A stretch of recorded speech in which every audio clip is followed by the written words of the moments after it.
to show you an incorrect and a correct way to hook up a generator. During storms, we have noticed a lot All right, of can you ways. go back, start from the beginning and turn up your volume, please? All right. Might need to turn up the volume on your PC. There you go. Good to go. Go ahead. You want me to start from the beginning? Yes, sir. All right.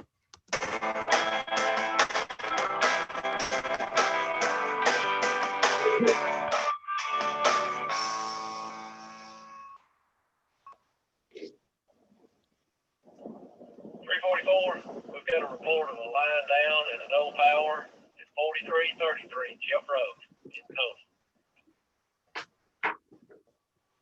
4333 Jeff Road, line down, 10-4.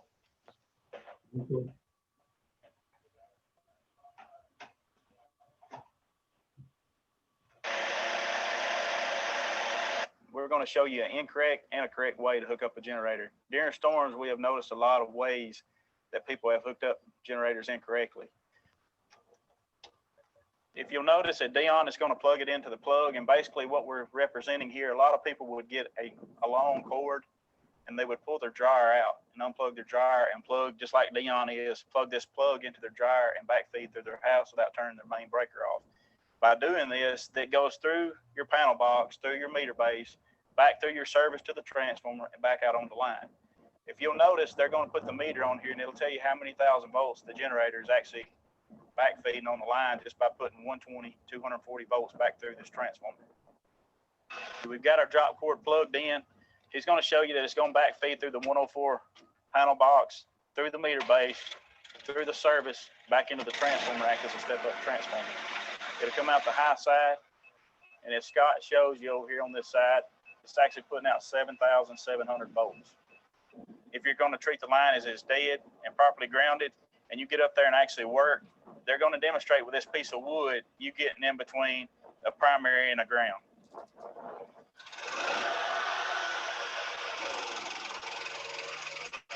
Now, as you notice, as the generator is running, the breaker never trips. It's still showing load. Now, the next thing we're going to actually show you is, if you'll notice our yellow taxi, a lot of times during vehicle wrecks, when a car is to hit a pole, the normal procedures is either the fuse blows or the breaker operates until it locks out. As a lineman, you're trained and you know when those lines are de-energized, but you have to remember from the person that might be down the street that has this generator hooked up incorrectly, and while those first responders are trying to rescue somebody out of the car, or you're trying to get those power lines off the car and it's not properly grounded, this is what might potentially happen to you. It could be 10 minutes into the rescue and somebody hooks this generator up incorrectly.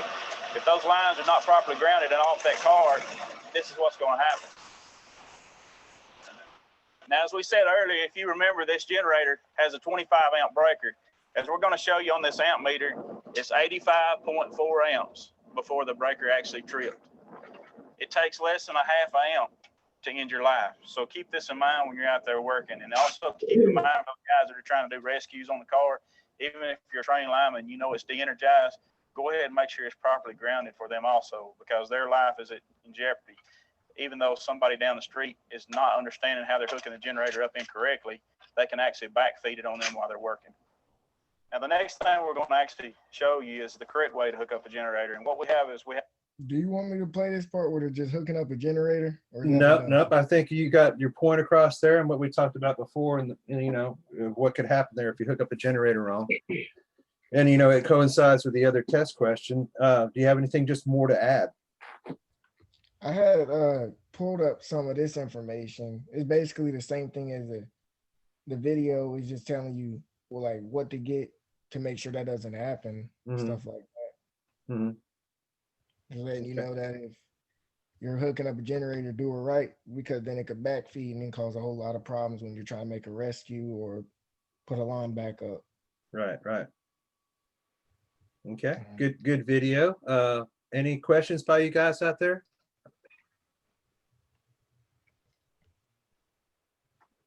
Okay, I'm gonna go ahead and do a share screen of myself. Not myself, but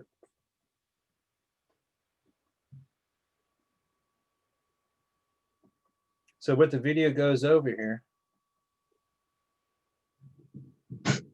y'all see that screen on the left, right here?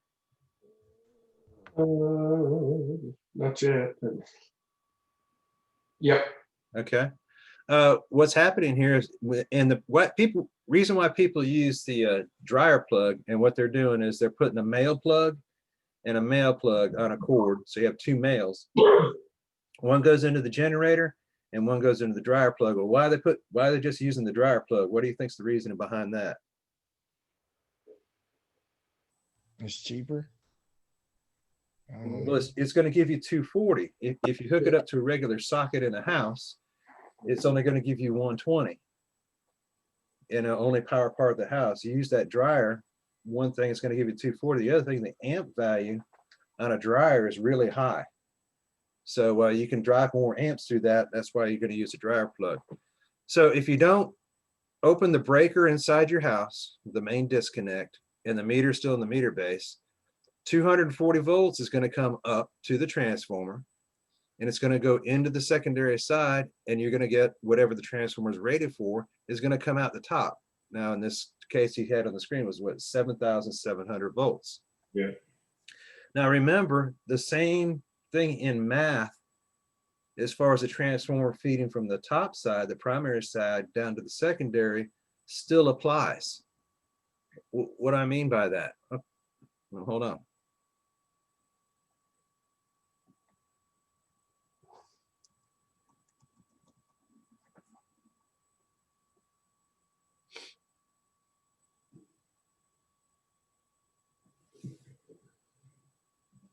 Maybe sometime today it'll start.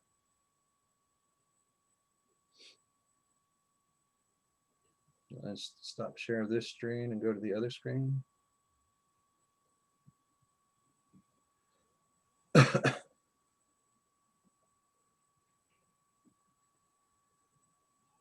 Okay, you see the screen that I've got up now? Yep. All right. So now we're talking backwards as far as it's concerned when we're talking about the feed direction. I'm going to draw my transformer up here sometime today.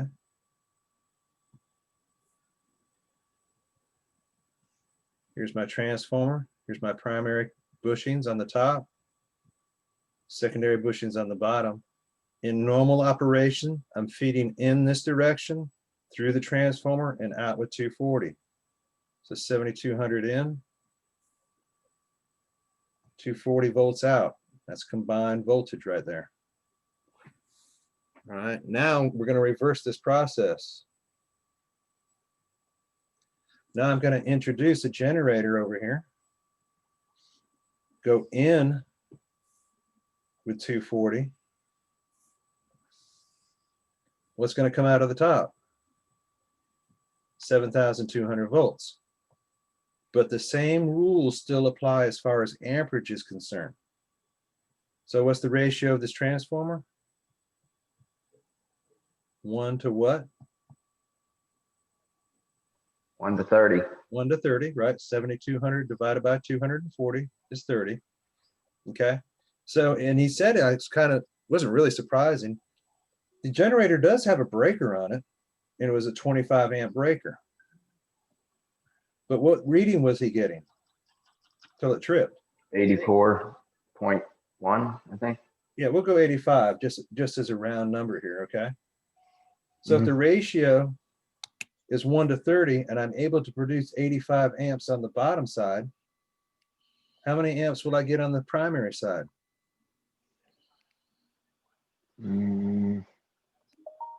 What's 85 divided by 30?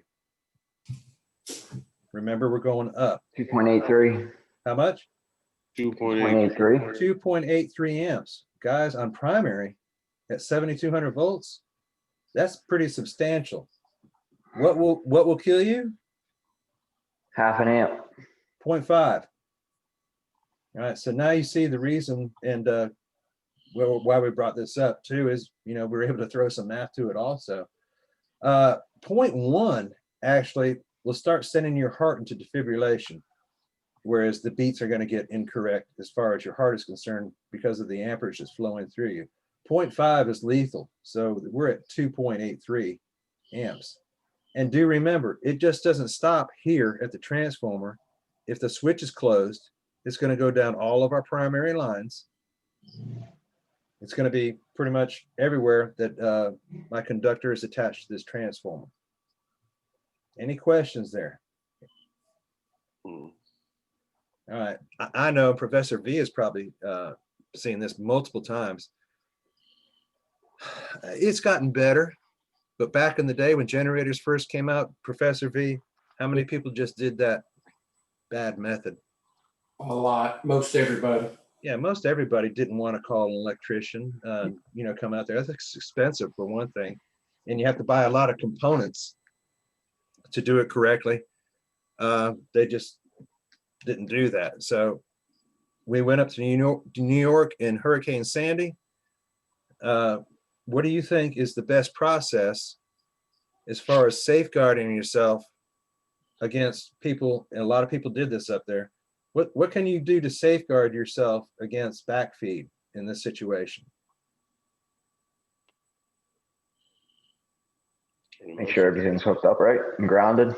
Everything's grounded. That's one good method of doing it right there. As soon as you ground the line and somebody's got a generator on it, it's going to trip the breaker of every generator that's attached to it, because that's going to be considered a fault. What else? Make sure you got it hooked up right, not backwards. Right. Hooked up right and not backwards. Well, we're not hooking anything up. The customer is. We don't know what the customer's done. So I'm going from generator out my secondary lines. What's in between the house and the lines that are going in? What do we read out there? The meter. The meter. Yeah, you can pull meters out. You do it with your rubber gloves. If you pull everybody's meter out in that line section that you're working on, you're isolating yourself from the person's generator. So you can isolate yourself and pull meters. That still doesn't mean you don't have to ground the line. You got to ground the line every time anyway. But isolate yourself from the backfeed. All right, any questions there?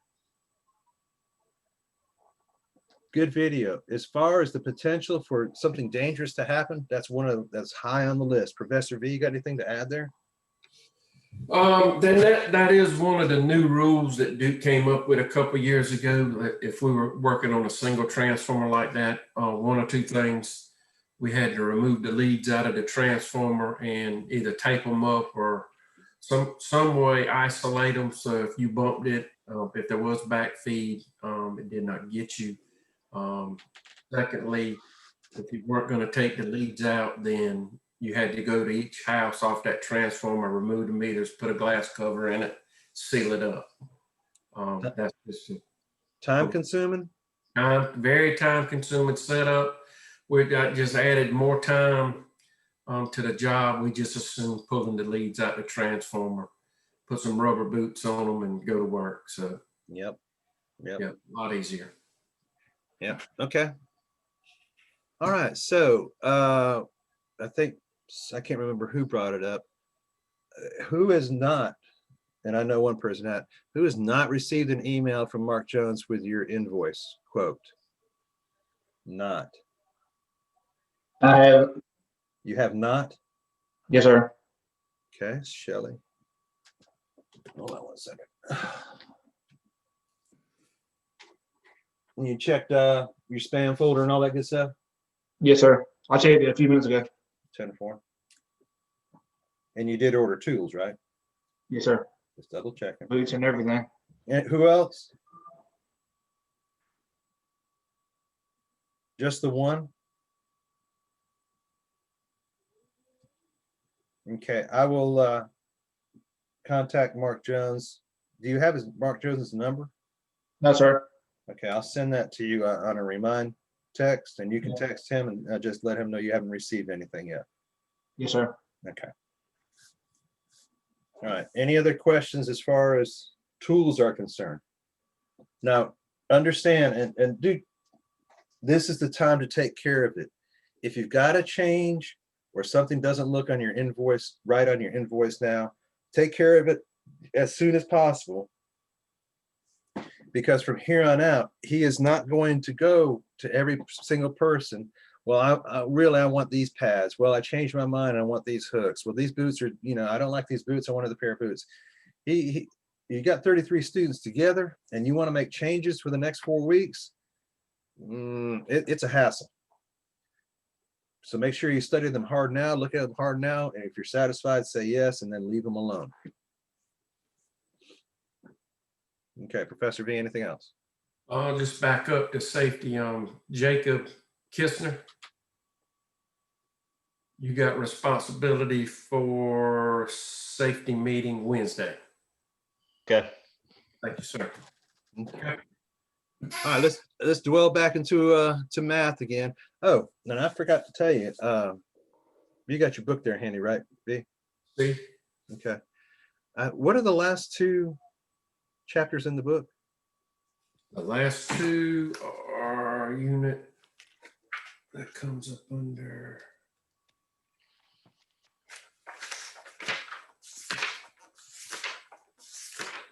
That's section 9, Mm-hmm.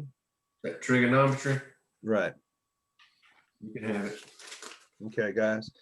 In my 37-year career, I never used trig Nope. for line work. See, neither were you guys. Whoever's looked back there and seen chapter 9 and says, oh no, we're gonna have to do trig. No, you're not. Mm. Thank you, Professor Shoemaker. All right, so let me get a share screen going here. Move this one over. Okay, so we're going to review for the quiz today. Go over some math questions again. Pretty much stuff you've heard already. But we want to make sure you guys get a good grade.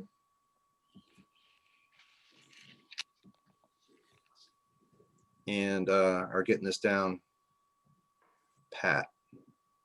My computer is getting extremely slow.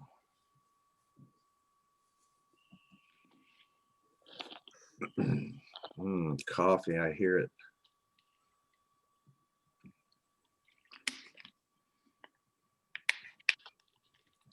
All right, so share screen. Bam. Share. Okay, you should have my Yep. paint screen back up. Right on. Let's say, all right. There we go. Okay. So last week we talked about how to figure out ratios. And sometimes students get mixed up. Well, when do I need to figure a ratio? When do I need to figure Ohm's law? And that's going to be on the quiz today. So you're going to have a little mixture of both of those at the same time. When do I need to multiply? When do I need to divide to find out the amp value? So we're going to review some of that today. All right, so I'm going to use the actual questions here. And we're going to draw them out and take a look at them. All right. Wow.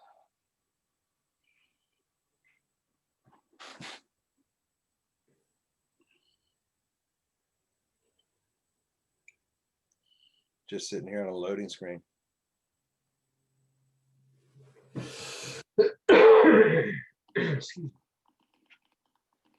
Okay. The transformer primary voltage, and if you get the best opportunity here is when you get these questions and quizzes. What I used to do before is draw a transformer. Right, and I drew the bushings and I drew my voltages and everything down here. If you want to get away with that, you don't have to do that. But I still, sorry about that. Ah, crud. I didn't want to hit save. If you don't want to do that, you can just draw the numbers and their locations in the same area of primary, secondary amperage. I'm going to throw this computer away.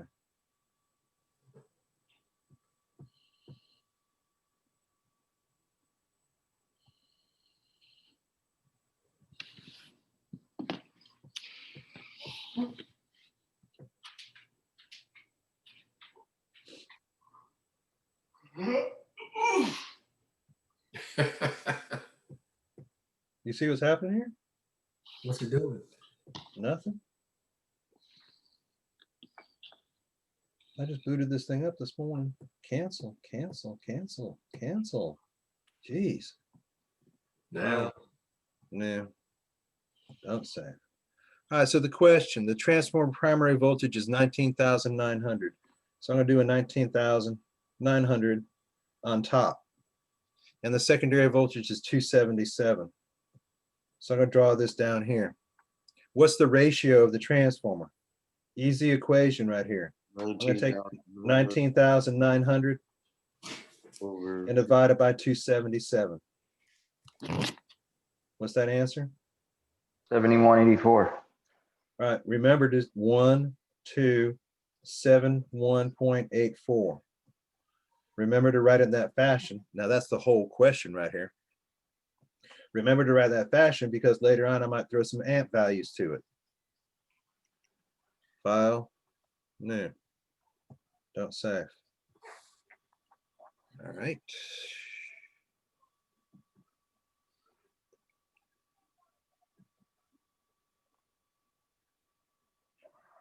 This is not going to be fun today, I can tell already. The transformer primary voltage is 4,800.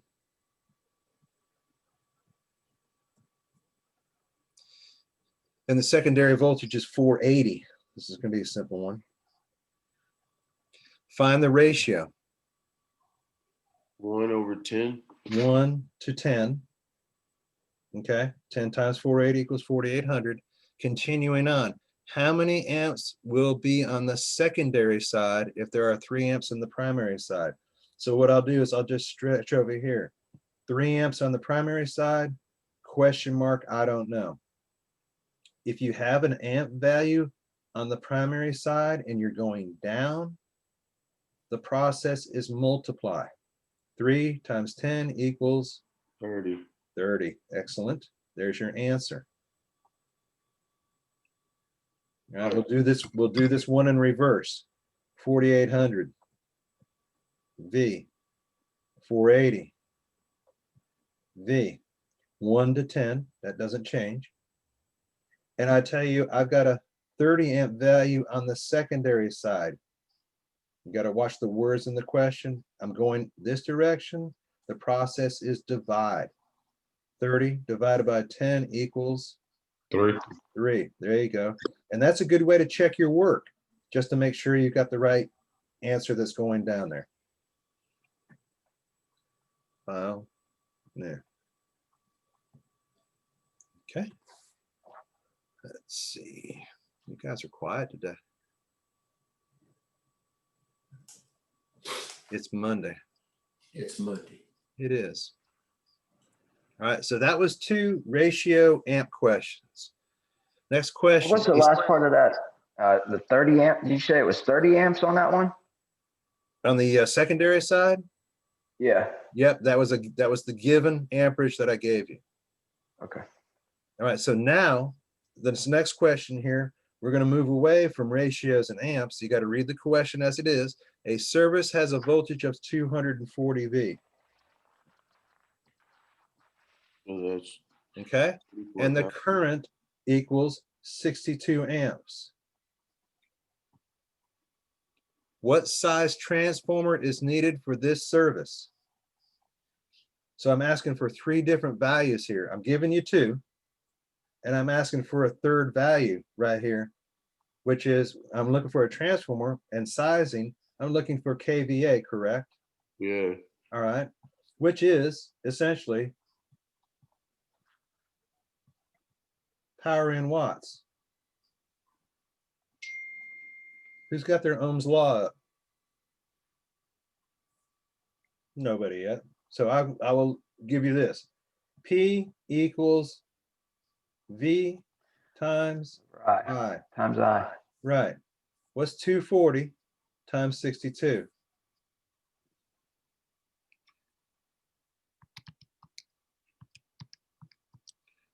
33,480. 33,400. No, that's wrong. No. It's 14,880.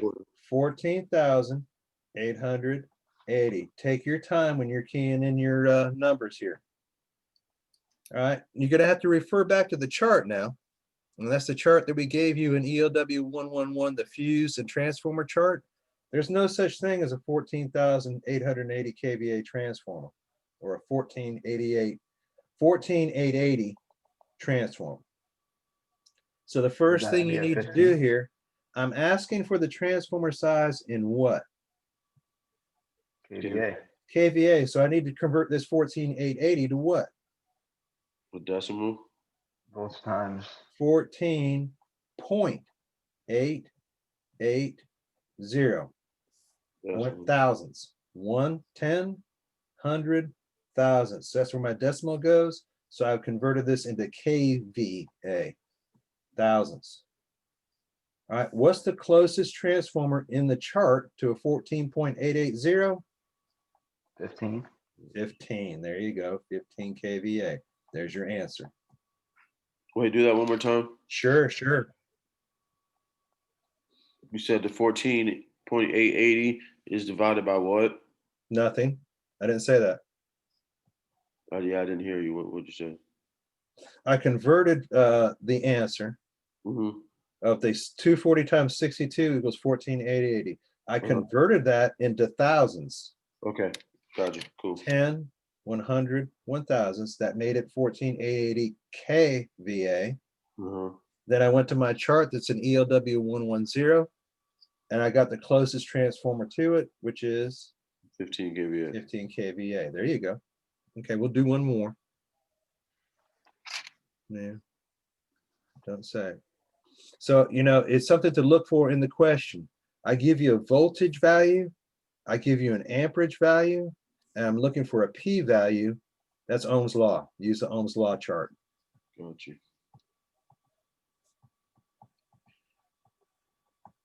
Okay. I give you a voltage value and I give you an amperage value. And then I'm looking for a ratio. Those are the only things that you're gonna get. No Ohm's law.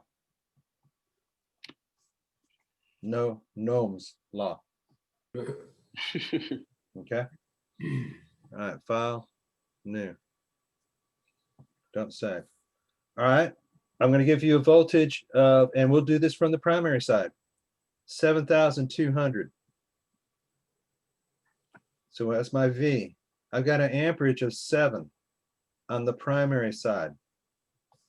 What kVA?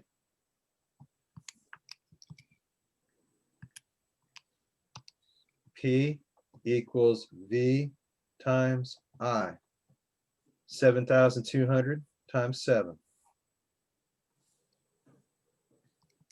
5400. 5400. No, 50,400. Thank you. 50,400. Check your chart. Could I have to go up to 75?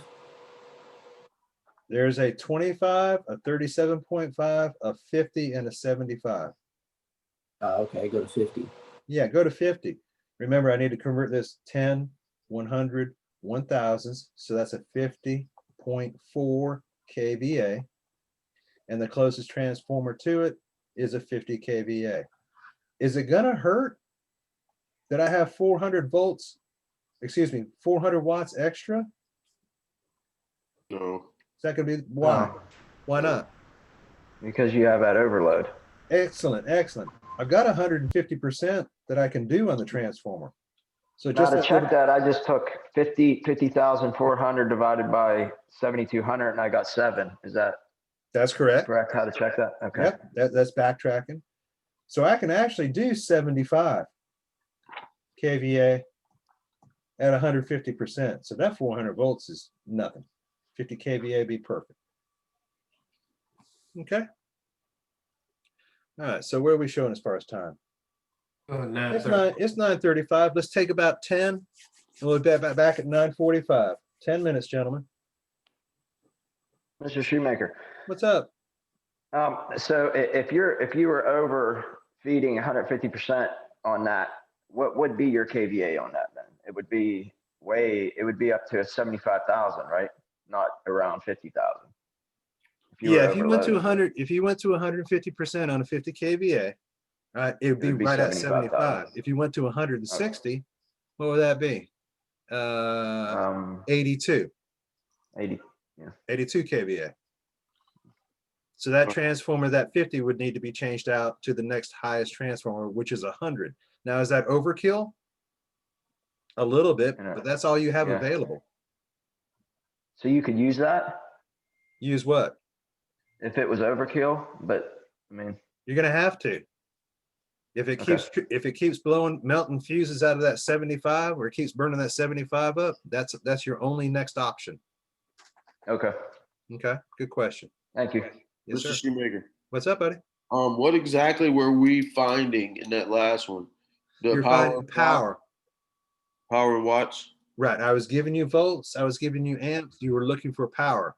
Gotcha. Once you had the full wattage value, I wanted you to convert that back to KVA. Gotcha. Gotcha. And once you had that KVA number, then you had to find the closest transformer that fit your power KVA number. Convert to KVA. And Okay, I'll be right back, guys. transformer. Sounds like breakfast is champions out there. Good stuff. Good stuff. Mhm. All right, so if we're able to figure out what size KVA we need for the transformer through volts and amps, we're also able to do, because we have Ohm's law out there, we're also able to compute fuse sizes. So remember, we got a primary voltage from our overhead line, then we have a switch and a fuse, then it goes to the transformer. Hold on a second.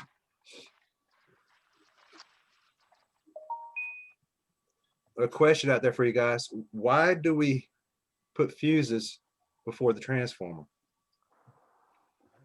So that can blow out before it blows out on the other end. I see you're tracking on it, so it blows out on the other end. What do you mean by that? On the fuse side, when you want the fuse to blow out before it got to the transformer or the conductor.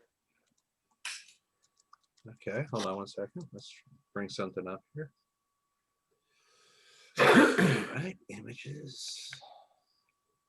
Or do I got that backwards? Well, it's bi-directional. You're tracking on exactly. Let me get a picture going on here.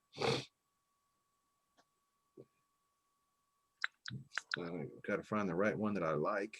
Okay, here we go.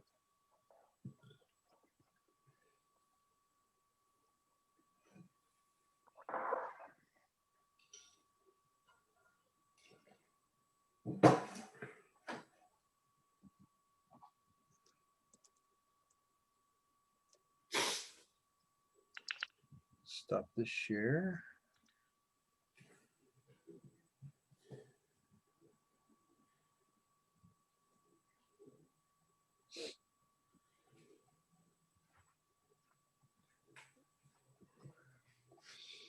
So what do I do here? Share. All right, can y'all see that transformer and switch and all that stuff going on there? Yep. Can you see it, V? Mm-hmm. Okay, thank you very much.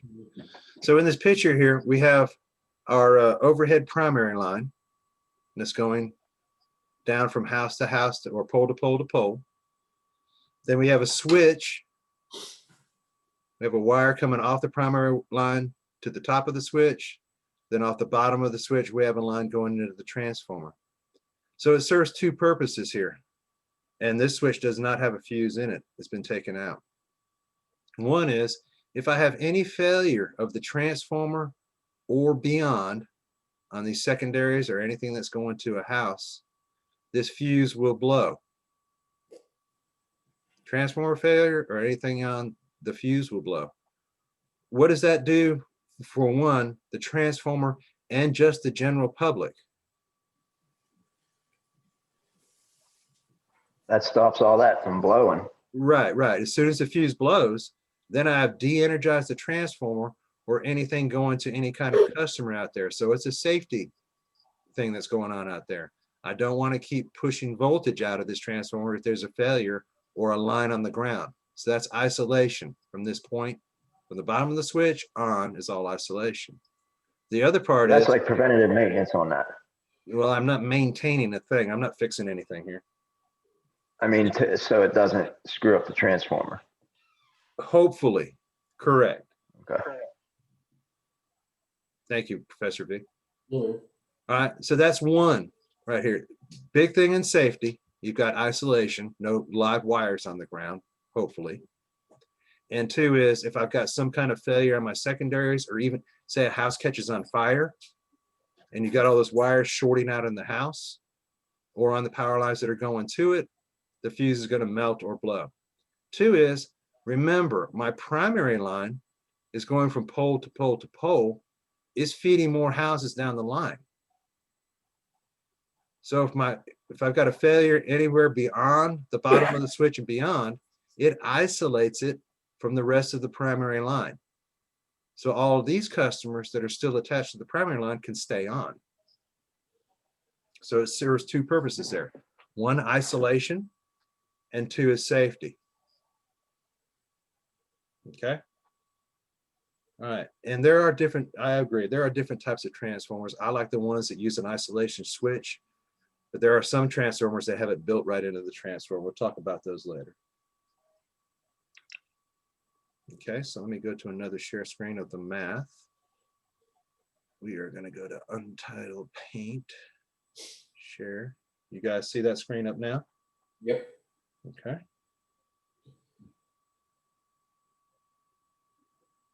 So whatever we're able to do as far as sizing the transformer, and due to Ohm's law, we're also able to size a fuse. Remember, what's the rule? If the transformer can go to 150%, what can the fuse do? 150%. Excellent. Thank you very much. If the transformer is inherent to do 150%, so must the fuse be. The fuse must be able to have that capability also. So if I have my primary line and my transformer is 7,200 volts, and the transformer that I'm putting in place is a 25 kVA. All right, what size fuse do I put in it? Fuse is rated in amps. I. What two numbers have I given you? V and P. I've given you the power. I'm giving you the voltage. I'm looking for the amps. What's the Ohm's law rule? I equals what? Anybody? V divided by P or P divided by V? P divided by V. So let's substitute some numbers here. I equals, my V is 7,200. And my P is not 25 kVA. I'm going to convert that to what? 25,000. 25,000. Somebody run the math for me there.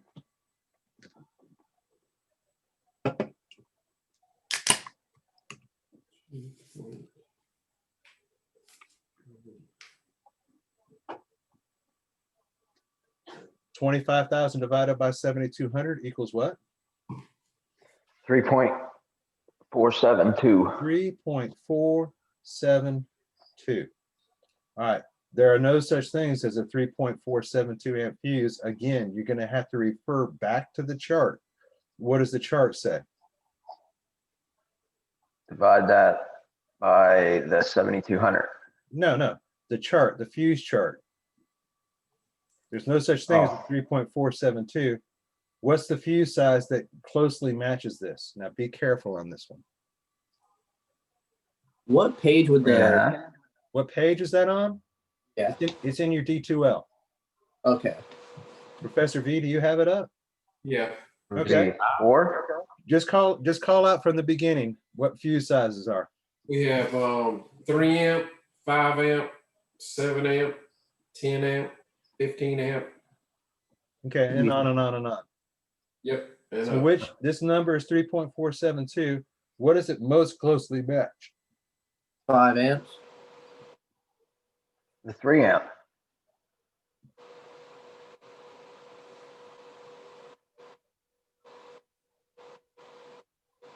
Professor V, which one Would would be a you 3. use? 3. Okay, 3. 3, all right. If I go to the 5 amp fuse, remember, it will do 150%.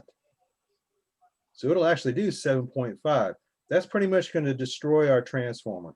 That's almost more than double this 3.472. If I go to 5, it'll do what? I mean, excuse me, 3, it'll do what? 4.5. All right, that's closer to saving the transformer and will blow or melt out easier. So we're going to go with a 3. That's closer to what the value is for the transformer itself. Does that make sense to everybody? Well, Always, if I want to put it this way, always err on the side of protection and safety. Okay, if I go 5, that's double, more than double. So that's 200% of 3.472. If I go 3, 4.5, it's still a little bit over. And actually, is there such thing as a fuse below 3 amps? No, it's all I have available. So I'm going to go with a 3 amp fuse. All right, let's do another one. And I'm going to try to keep my mouth shut this time. My primary voltage is 7,200. And I just installed a 100 kVA. What fuse size do I put in it?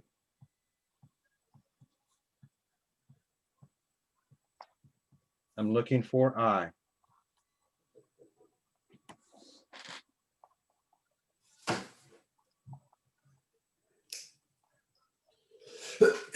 Whoever answers this, tell me how you got to it.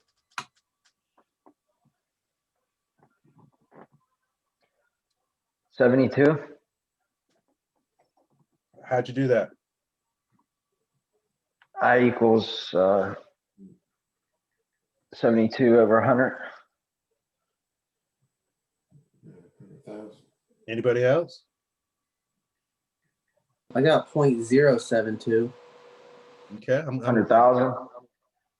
I'm glad I'm hearing some of these answers because you're inputting your math wrong. It's okay. That's why we're working on it, so you guys will be prepared. I equals what? 72 over 100,000. Would it be the- 72 over 100,000. Where are you getting 72 at? Is it a 2 amp? Or 7,200. There you go. I equals 7,200 Sorry. over 100,000. It's 13.8, ain't it? Hold on one second. Yeah, I told you if you answered here, I want to know how you got the solution. So Santarella here has got us up to the point of 7,200 over, we need to convert this to watts, 100,000. Divide 100,000 by 7,200. 13.8888. I equals 13.888. All right, fuse sizes, 3 amp, 5 amp, 10 amp, 15 amp, It'll be a 10 20 amp. amp. What's it 15 amp. closest to? 15. 15, correct. This is where I would go to the 15. All right, and the solution to this is, if I put a 10 amp in there, what will it go to an overload? 15. That's 150% of 10 amps. But my 150. transformer in overload would go to how many kVA? 150 kVA. That 15 would never, I mean, that 10 amp fuse would never survive. That would blow right away. Yeah. Wouldn't Well, it? it wouldn't survive if the transformer went into overload. Yeah. But that 15 would. So you're going to go with a 15 amp fuse. Typically, you guys just look at this number right here. What's it closer to, 10 or 15? It's almost 15. 14. So you're going to go to 15. Okay. Any questions there? All right, hearing none. Professor V, anything you want to add there? Anything that on that part of fuse sizing? I covered it good. Okay. The good thing for you guys, and to be honest with you guys, you get out in the job site and you start working for a company in 2 or 3 months, you're just going to become familiar. 25 kVA takes a 5, right? 50 takes a 7, 75 takes a 10, 100 takes a 15. You just get so used to doing that. Here's the problem that happens with a lot of people that start working with an organization, and I've seen it happen before, sometimes with new contractors that we've gotten. The primary voltage is 7,200, and they install a 25 kVA transformer. What size fuse do you think they put in it? In 7 or 5, I mean.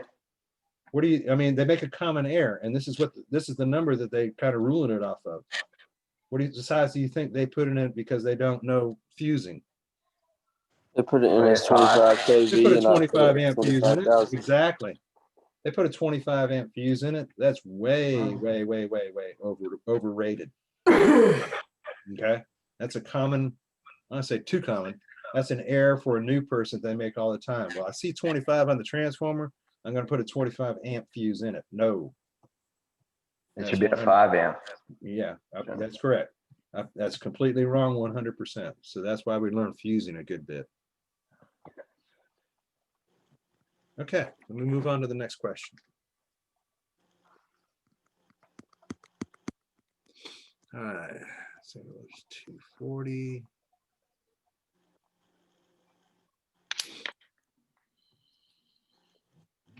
All right, you guys know how to do that one. All right, you still know how to do the computation of a transformer or a fuse and overload? The fuse and transformer, that's the short abbreviation for it, XFMR, will both do 150%. All right, my general rule, the way I like to do the math is, and there's a couple different ways.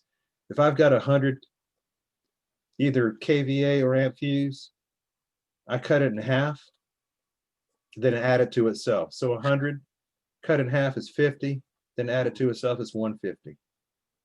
So 100 amp fuse will do 150 amps in overload. 100 kVA, 100 kVA will do 150 kVA in overload. Let me do a 25 real quick. 25 amp fuse, what's half of that? 15. 17.5. 12.5. Right, add that together, 37.5. So a 25 amp fuse will do 37.5 amps in overload. A 25 kVA will do 37.5 kVA in overload. Okay. All right. File. New. Don't say. All right. A 37.5 kVA transformer. Let's see here what the question is. A 37.5 has an impedance of 2.6%. What is the true kVA of this transformer? My math. I know some of you guys do a little bit different in your calculators. 37,500 times what? 2.6. 0.026. I've just converted that percentage into a decimal number. Somebody got their calculator handy? Yeah.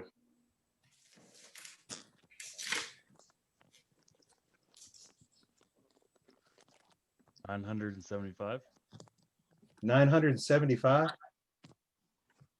Okay. Remember, I'm impeding it. So I'm slowing it down. I'm taking away from the transformer, impeding it. So I'm going to take 975 and subtract it from 37,500. Who's got that solution?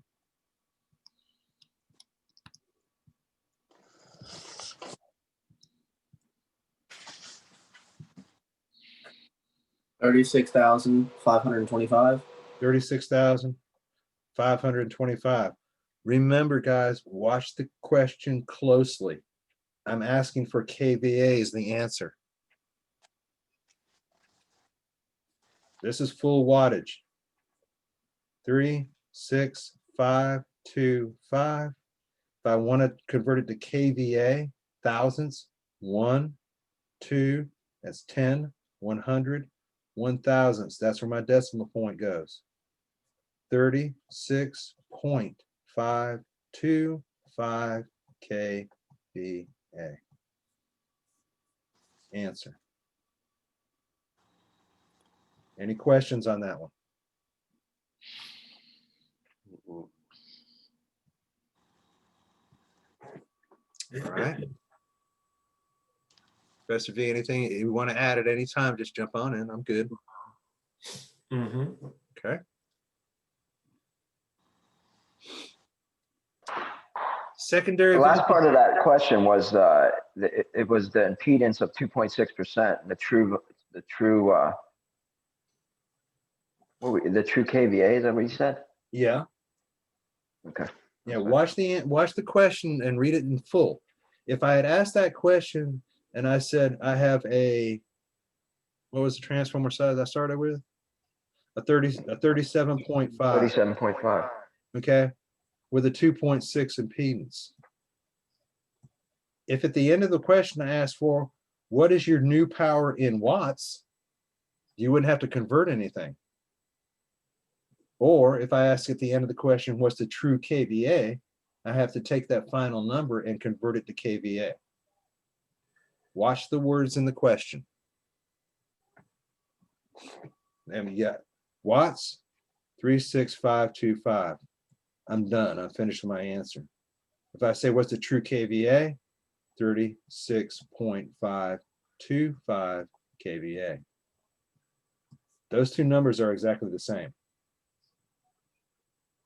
I converted this to K.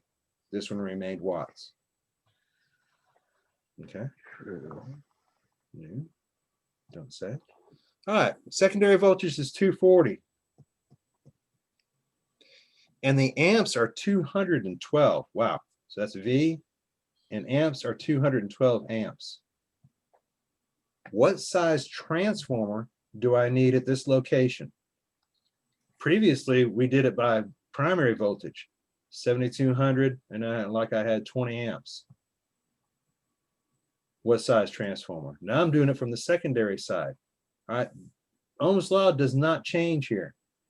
It's the same thing. I equals P times, excuse me, P equals E times I. Would it be a 50 kVA transformer? Wow, these are not the droids you're looking for. What was your question? Would it be a 50 kVA transformer? I caught part of that. Your audio is pretty bad. What did you put for E?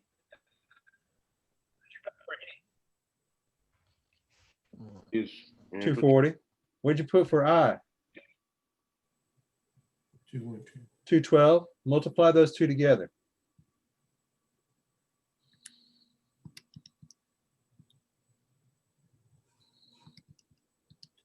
$50,880. Sweet.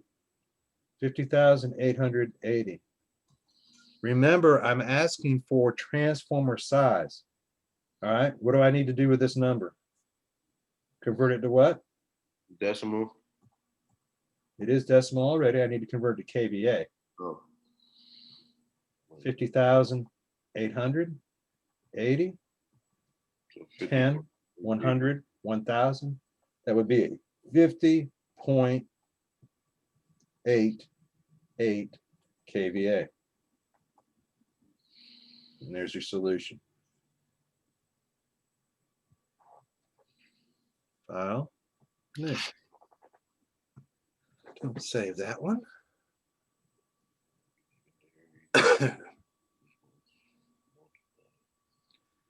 All right, I've already taught you that one. All right, so this last question here kind of goes into the process, and I will let you guys know.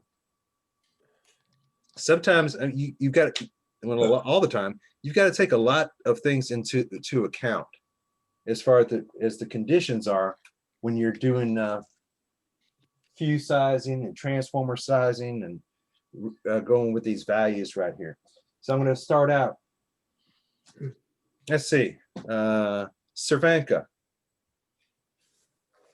Yes, sir. What's your thermostat set on? Give me 1 second.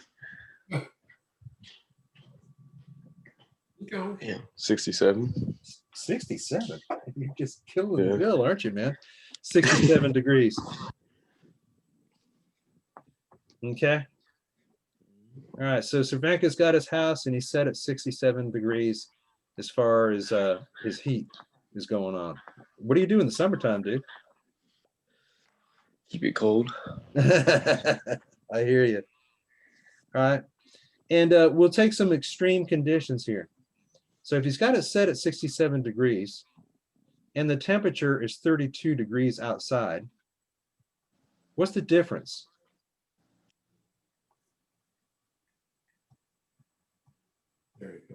45 degrees difference, right? 35. 45? 45. Oh, sorry, 35. 35.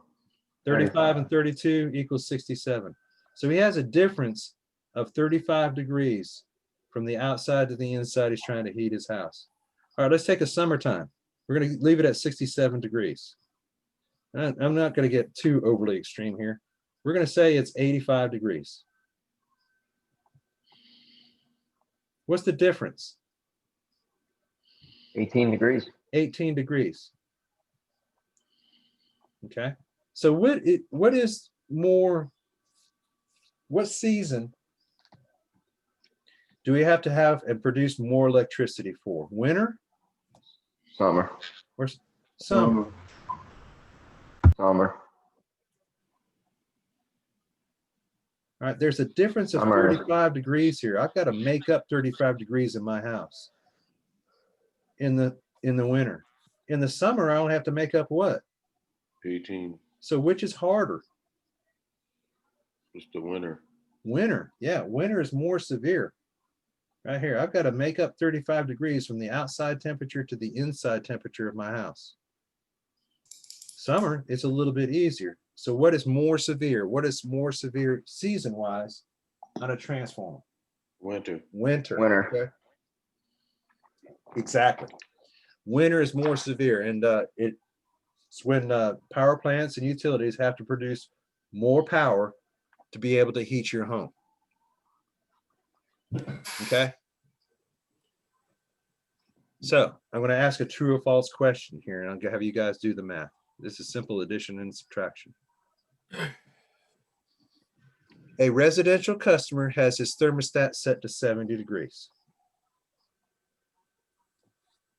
Year round. The winter temps average 35.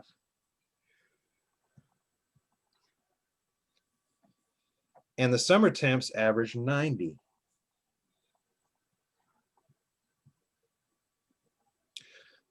The summer temps, and this is true or false, the summer temperatures are harder on the electrical system than the winter temps. Is that true or false? Well, let's do the math. False. 70 minus 35 equals 35. 35. 70 minus 90 equals 20. 20. Or negative 20, but 20. There you go. So I said, well, the summer is more severe in the system. That is completely false. All right, remember on an electrical system, and this is why we have the ratings that go to 150%. You want to get a transformer at a location that's able to compensate for both summer and winter And one other thing that you need to account for is I want to be as close as possible.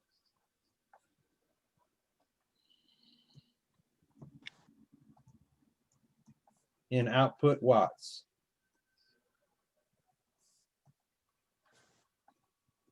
Right? There's no need to put a 100 kVA transformer, which produces 100,000 watts, at a location or homes that only need 50,000. I'm spending twice the amount of money on the 100 kVA than I am the 50. So that's a waste of money to put 100 there. I'm just going to put a 50 there. All right, Professor V, anything else you'd like to add there? Yeah, that's simple enough right there. Okay.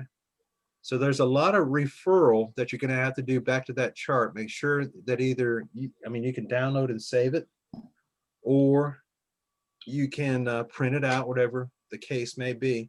Read the questions closely. What time are we holding here? Read those questions closely and make sure that you check your work. Hold on one second. Where's my Zoom going? Man. All right, we're going to stop that share.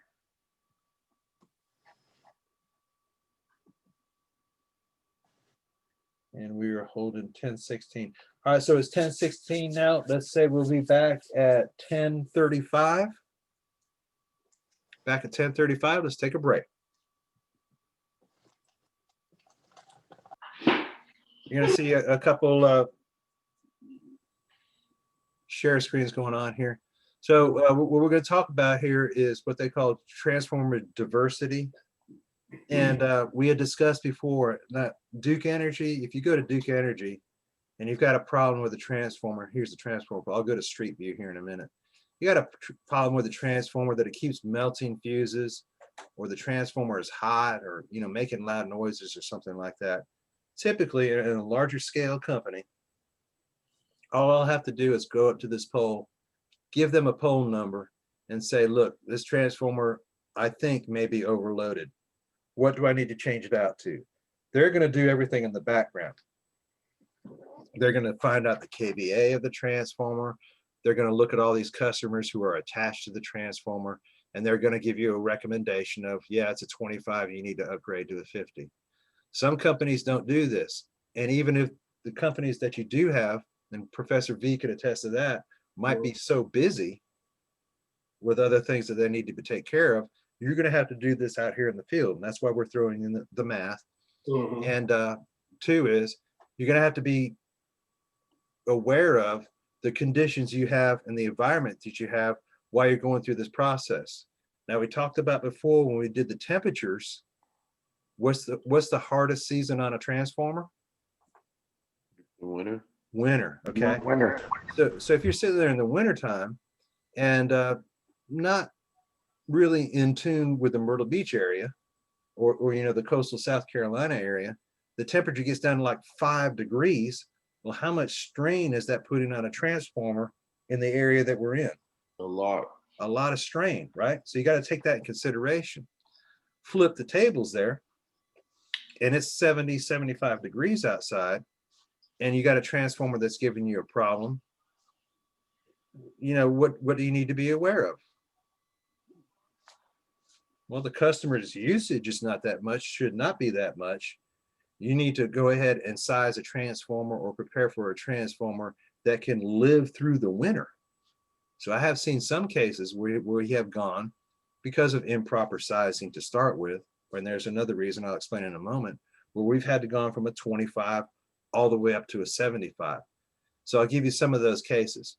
Now, who's got a home or lives with their parents or knows their mom and dad that have got a home and they built a shop out back? Yeah. Okay. So I'm 100% sure when he got ready to build that shop out back, he called the power company, right? Right. Did he really? Yeah, he did. And what did he tell them? I'm not sure, but he did. Okay. That's one of the few and far between, because a lot of people just don't do that. Yeah. They'll build a shop They'll hook up something in their disconnect box and they'll run some wire out to the shop and they'll just keep on trucking. How about that person that puts in a swimming pool? Definitely. Do you think you call the power company to let them know you're putting in a swimming pool? They should, right? They should. A lot of people don't. So when they're doing stuff like that, they're adding load onto that transformer that the utility is not aware about. So you have to take those things into account. And I'll use just this picture for a reference right here. I had a customer up in Myrtle Beach, and he put in a swimming pool in his backyard, and he put 2 heat pumps in there for it. It was 30 degrees outside. Guess what his pool temperature was? 80. 82. Okay, steam was rising off it. So that thing was working very, very hard. And I asked him, I said, when you put your pool in and you put these heating units in for your pool, did you contact the power company? No, we just went ahead and did it. So you got to take all those considerations into account when you're having to replace a transformer and do sizing for it. Okay, be little mini investigators. All right, so what is diversity? Obviously, you'll see I'm kind of hovering over right here, and I'll get down to street view in just a moment. This pole and transformer that's on this pole feeds 4 houses. 1, 2, comes across the road, feeds this house, and then it feeds my house with a little blue icon over the top of it. And what size is that? We'll get down to it in just a second. All right, when we get, now, do you think 24 hours a day, 7 days a week, that the amps being used at this house are at their peak? No. No, that's where diversity comes in. What is the diversity factor? You do not need to know the math. You just need to know what diversity is. The diversity factor is defined as the ratio of the sum of the maximum demands of the various parts of a system to the coincident maximum demand of the whole system. The maximum demands of the individual consumers of a group do not occur simultaneously. So what they're saying right there, and I know this is a technical definition, everybody at the same time is not using 100% of what they need. That's what they mean by the simultaneously. Thus, there is a diversity in the occurrence of the load.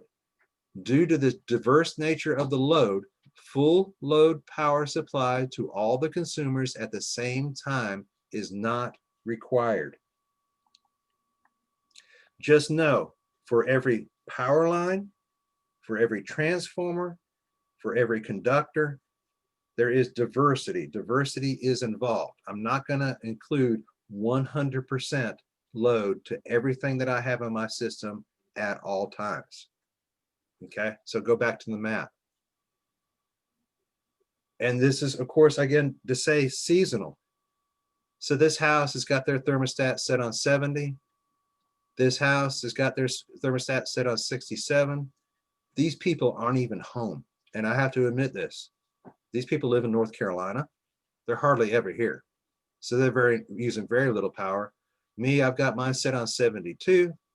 So in this one transformer, there is diversity. Not all 4 customers are using power at the same time. So let me get down to street view.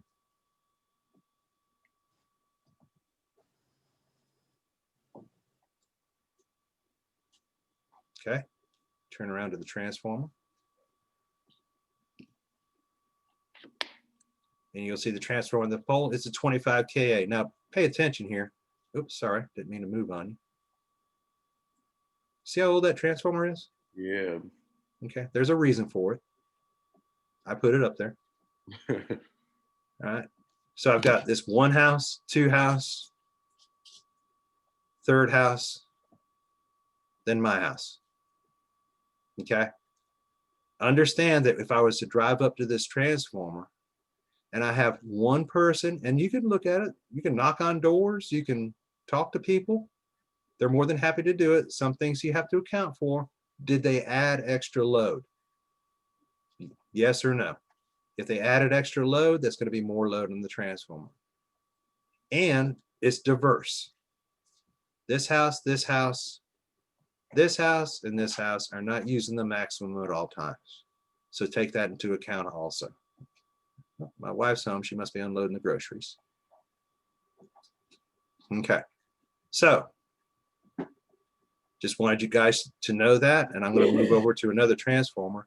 How do I know where am I going to take a measurement to find the amperage on all 4 houses at one time? Am I going to go to each individual house with a meter and measure at each house? Hmm. Do you think that's wise? No. No. Go to the transformer itself. All right, you're not going to be able to do this climbing a pole. You have to do it out of a bucket. Which wires are which? Oops, sorry. I meant to move that. Secondary, primary, secondary. All right, primary. Okay. Typically, we're not going to check the primary, but we can check it through the secondary. All right, this one is 120. This one is your neutral, and this one is 120. Now I can take my meter. I can actually down here at the bottom put both the 120 wires together and put my meter around it. Am I getting a reading off of that for all the customers that are connected? Yes. Yeah. Yeah. Now I'm getting a reading, the full reading of what's flowing through the transformers as far as amperage is concerned. How do I know what my voltage is? What's on the transformer? 50. 50. Well, I mean, yeah, 50. That's the 120. Yeah, it's going to have on the nameplate the primary voltage and the secondary voltage. So now I've obtained a reading of amperage. I look at the nameplate, the output's 240. Now I can calculate my power. You've done it right here on site. All right, how do I know what size transformer I have up there to start with? You get the 50 right there. Yeah, it's a 50 kVA. So I know it'll output 50,000 watts. I take a reading. I calculate the math to my 240 volts. And I'm not going to throw any numbers out there. I've got a reading of 76,000 watts. P equals E times I. What do I need to do to this transformer? Up it. 76,000 watts, and I've got a 50 hanging there. Yeah, you need to change it. You need to change it out to a 75. So that's the simple deduction that you're going to use. And all you did is take one reading and got some information. All right, that's where we're headed into this process. I mean, I've already told you before what's going to be coming on down the line. You're going to get tests, and you might go to a skill set test, or you might go to a company and they're going to say, I've got a 50 kVA transformer. The secondary is 240 volts, and there's 320 amps on it. Do I need to change out the transformer? What do I need to account for? First, the math. P equals E times I. Okay, that's the math I'm going to include. All right, I also need to account for, well, it can do 150%. Is it over the 150% or is it under? So those are things you're going to have to account for when you're out there in the world. All right. So what time are we holding here? 10:46. 10:46. I'll wrap up here and we can go on and carry on with business. So I was talking just a minute ago, and I'm going to throw some math to this. This is an older type transformer. There's my primary switch fuse transformer. This is a transformer actually that's back from the 1960s. We took it down at one location, and then I put it up in my house. It's a 25 kVA, and I'm going to switch screens here in a minute. One of the attributes to this transformer is that I can increase or decrease the secondary voltage inside the transformer with a switch. There's like a little handle. It's called a tap changer. So I can increase the output voltage of this transformer. Some transformers do include it today, but this one's real easy to do. But you have to go inside the transformer to do it. So I'm going to throw the math to it. Now this might seem menial or small, but it does work. So let me get a new share screen going on here. Stop share. Get this over here. Share screen. Screen 2. Share. All right.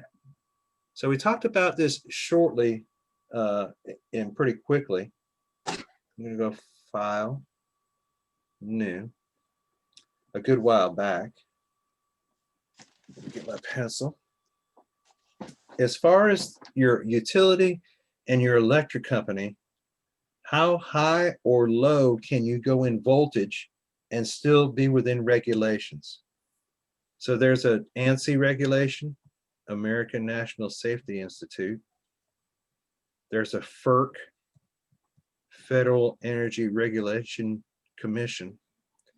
And what was the other electric code? NEC. There's the National Electric Code. All of these organizations put a constraint or rule on systems. If I've got 240 volts that is supposed to come in my house, can I go to 260? Now think of the equipment that's in your house. Is that okay? Yeah. Not really. It's going to start burning stuff up. It's going to start. Wouldn't that trip the breakers? Huh? Wouldn't that trip all the breakers? No, it actually make In the your breakers house? work a little bit better, and that's in the case where I'm going. But I'm going over the voltage value too high. So there are rules you must follow. Energy systems have to follow this rule, and I'm going to use 120 as my value. I can go in my organization plus or minus 5%. These organizations say that's all you can do. If I go above 5%, I'm going to damage equipment. If I go below 5%, that in turn is going to damage some equipment. So I've got to keep it within this range. So let's do a little math here. On the high side, what voltage can I go to? What's 5% of 120? 6. Okay, if the math to that is 120 times 0.05. Is that correct? Yeah. So I can go to 126. What's the low I can go? Well, if this was 6 here, I just subtract that from 120, 114. So that's the range I must keep 120 in. Let's do it for 240.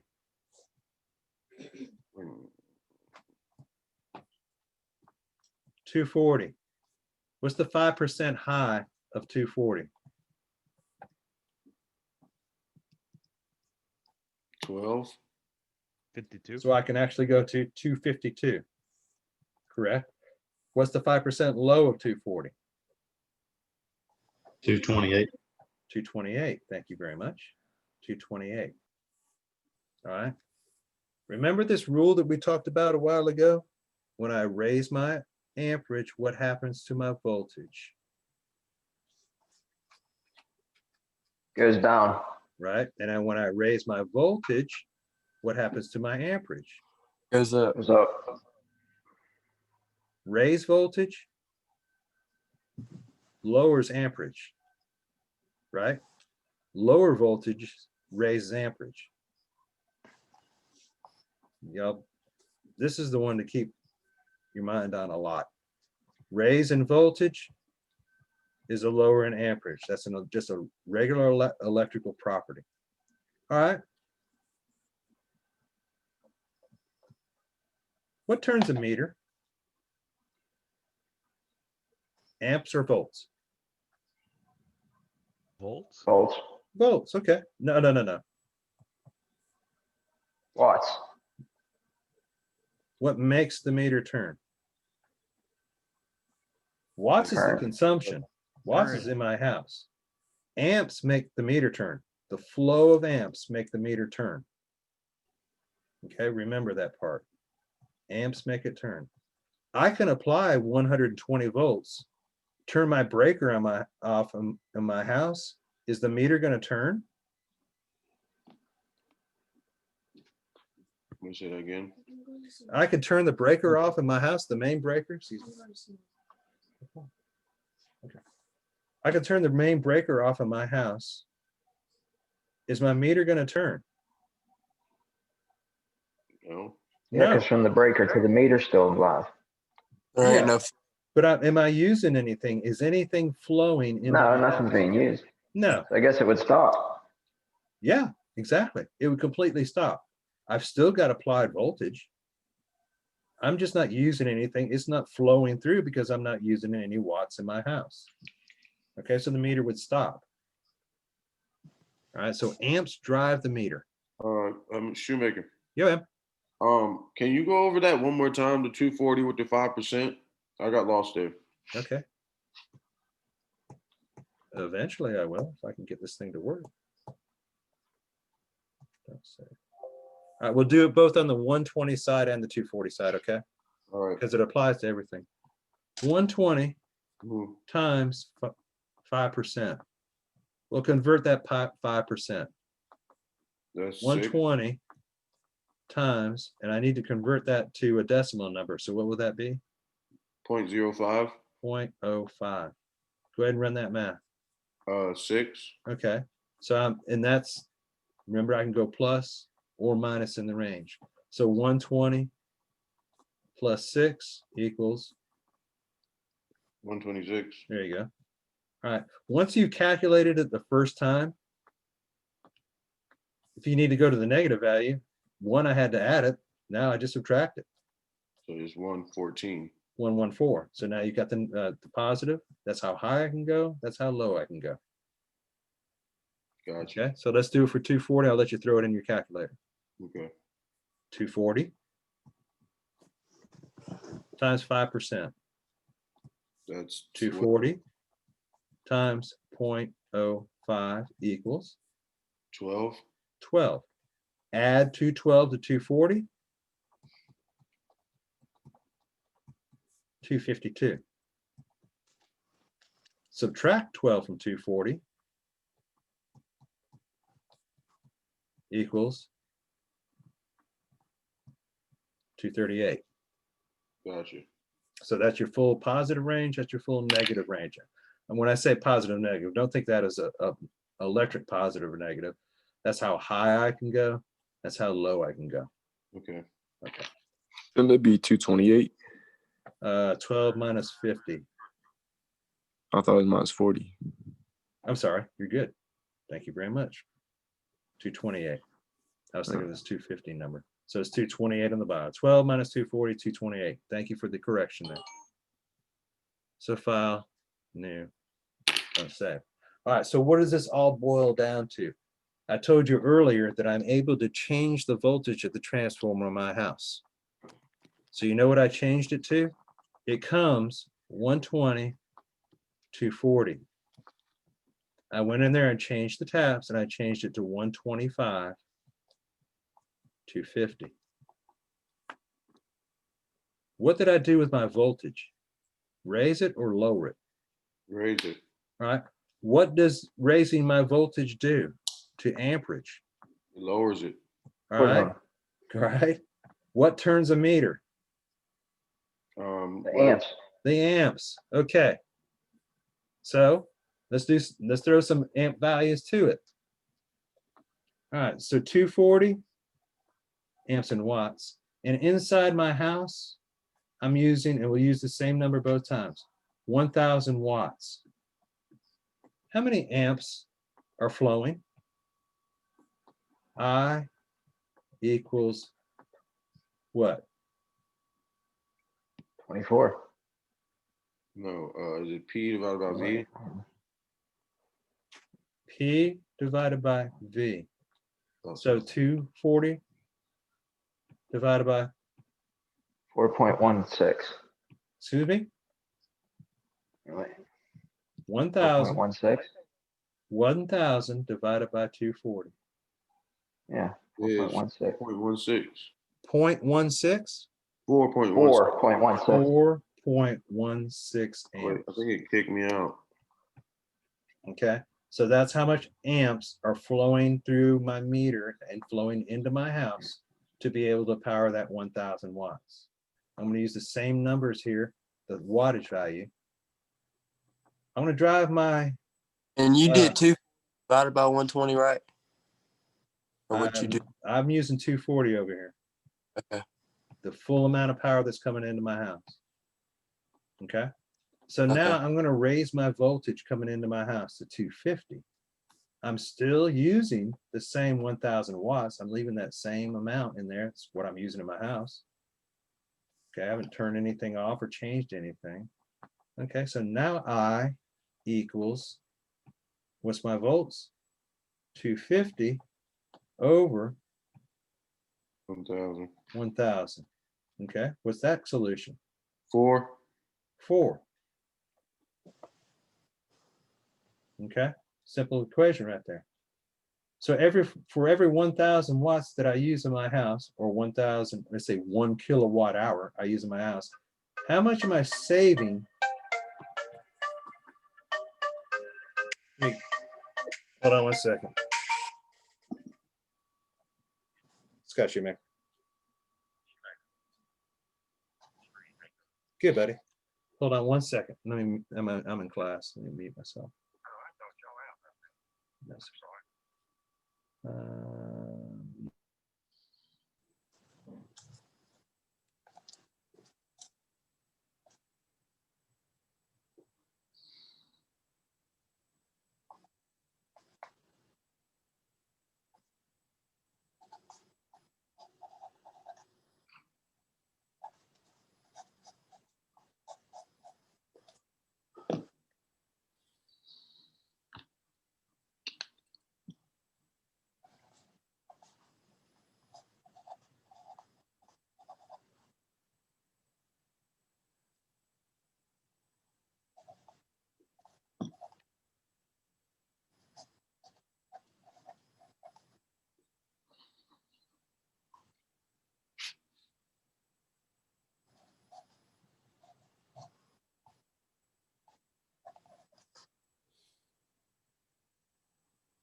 Professor V, Yo, I'll be right back.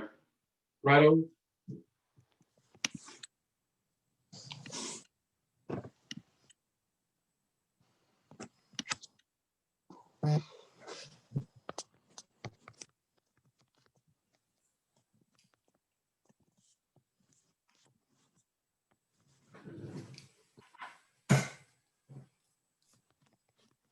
Sorry about that, gentlemen, but that's kind of important. That was Reed Cooper with Ori Electric giving me his hiring schedule. Yeah. So yeah. So in essence, right here, what I've done, since I've driven the voltage up to 250 volts, for every kilowatt hour that's being used, every 1000 watts, I have a savings of how many amps that are turning the meter? 0.16. Okay, that, remember, amps is the driving force that makes my meter turn. So am I actually saving on my electric bill now that I've gone to 250 Yes, volts? you're saving 0.16 every hour. Every kilowatt hour. Every 1000 watts I use in an hour. Okay, this number's good. Obviously, am I going to use all the time 1000 watts in an hour? No, it's going to fluctuate. It's going to go down. It's going to go up. And in turn, this number is going to go, the amps are going to do what? Go down. They're going to go up. Okay. But still, there's a savings, and I'm using just the 1000 as a number it's good to reference to. Still, I have a savings of 0.16. And you can do this right here. We're looking at the two numbers. What's the ratio of 4.00 to 4.16? What do I need to do here?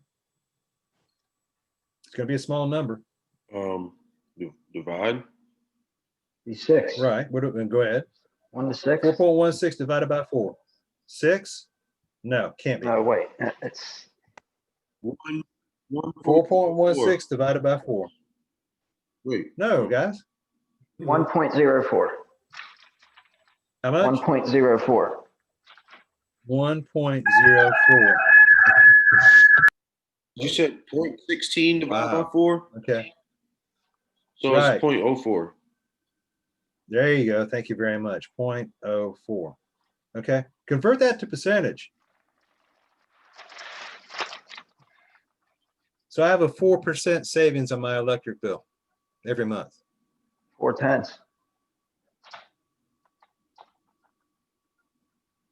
Yeah, 4/10. So instead of 100% of my electric bill, I'm paying 99.6. And how'd you? Does it really mean a lot? Over time, it might. Not too much. Yeah, but you go month after month, year after year. That just gives you. They just average it anyways. They average what? Your bill. How do they average it? With your little, you know how they have the graph on your bill? Don't they just average it every month? No. Instead of No, reading you're it gonna be your paying for house? kilowatt hours. There's no averaging on a bill. Oh, I thought they You're went. gonna be paying for every kilowatt hour that you use. I can guarantee you that. I thought that graph on your bill was showed you. That graph on your bill shows the monthly average, but you're gonna be still paying for every single kilowatt hour. Mr. Shoemaker, What's up, buddy? I'm a little confused. So the equation you wrote is 250 over 1,000. The answer Right. to that isn't 4. Correct. It would be 1,000 over 250 would equal 4. So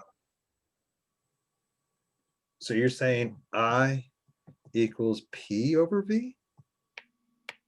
that's how you would get 4. Yeah. Volts over watts, you would get 0.25, not 4. So you're saying Ohm's law says if I'm looking for amps, I need to put I equals P over V.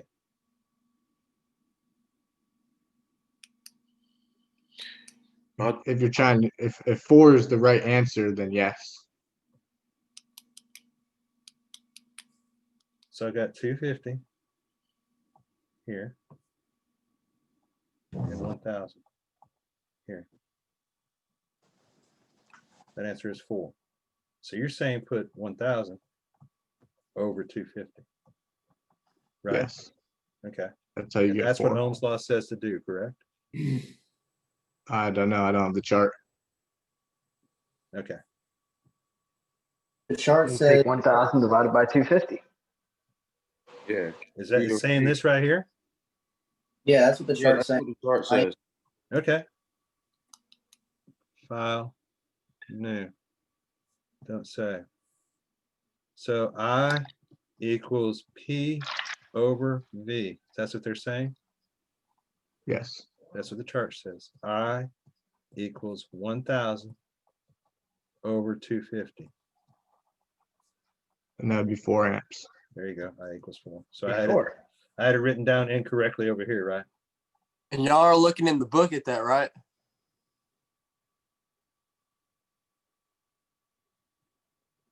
So the original way you did it was right. What was wrong with the way that we did it? Yeah, I had this down here in the equation. I had this written out wrong. Yeah, I think. I had okay. 250 over 1,000 instead of 1,000 over 250. I was writing it The down. math worked out right, but that was all good to go. Okay. What time are we holding? 11. 11, right on the nose. Fantastic. I just want to let just keep you guys aware. Volts raise, amperage drop. Right? Volt drops, amperage does what? Raise. Raise. Okay. Yes, good. raised. All right. So, Professor V, anything else we need to wrap up on here before we go carry on with business? Quiz today. Quiz today. That's right. And we'll text you when that is available. Yep. Trevon, you still here? Yeah, he's there. I just want to give you a heads up on Trevon. He's here when I talk to him. Trevon was applying for jobs and he didn't have his resume complete yet. So he has submitted a resume to me. I will be reviewing that. I want to let you know that, guys, that is open. and I will text all of you the email address. If you have a resume that you want for me to review, that is a graded item. It's not due till the end of the course, but if you want to do it now and get it done, go ahead and send it on. So if I have one already, I can just send it to you and you can just tell me what else I need. All right. And we'll talk about resumes here in just a moment. So you've got one geared towards utility work, correct? Mine, no. Then it's not, I'm going to send it right back to you. You got to make one for applying for a utility job. Okay. Okay. But if you've got the layout right, you're off to a good start. All right. Okay. I got a question about that. When you say geared towards utility work, do you mean your experience that you've had previous, gear that towards what you're applying for? Well, you're not going to put in your resume, what do you need to include new? That you're in the class? Class. Like education. Education, which is going to include this class. If you're a person, and I'm looking at, and I don't, let me say, I'm kind of picking on you, Mr. Morton. Talk, Mr. Morton. What's up? How old are you? 25. 25. You got some work experience behind you? I do. Okay, I'm just going to use this as an example. Morton's got a little bit of age on him. He may have worked at McDonald's, in a landscaping company, in a concrete company, and a couple of other places right there. Put, as far as your past history work, leave the McDonald's out. Include the landscaping. You know, they're going to be looking for people that work outside and work in harsh environments, manual labor. So that's something you want to include, and something else you want to cut out. Gotcha. Okay. When you're using, and if some of you younger guys, if you don't have that past experience or something to put down there as far as previous work, you're going to want to expand on the ELW courses. So instead of just saying, well, I attended Horry Georgetown Technical College and completed the electrical line workers program, I would list all the courses that you took, and then it also include climbing poles, changing out transformers, electrical measurements. What else, Professor V? Safety. Safety, yes. Yeah, you got to make sure that you reference safety many times in a resume. And do remember this, and I probably brought this up when we had orientation. How many applications, not for this past time, how many applications went into Santee Cooper for the previous line technician C job? Like 400 and something? 400 plus. Okay, so all those resumes and applications are going to go down there to Muntz Corner. That's their main office. How many of those resumes do you think they read? Probably about 20, 30. Maybe like 20% of them. You want to make it kind of cool here? They read all 410. Right? They read it with a computer. The computer's going to scan your resume, and it's going to look for certain keywords and key phrases. Number one at the top, safety, pole climbing, construction, underground construction, overhead construction, setting poles, pulling wire. You see all these keywords that are in there? Right. Everything that's kind of geared towards the utility, not kind of, but is towards the utility.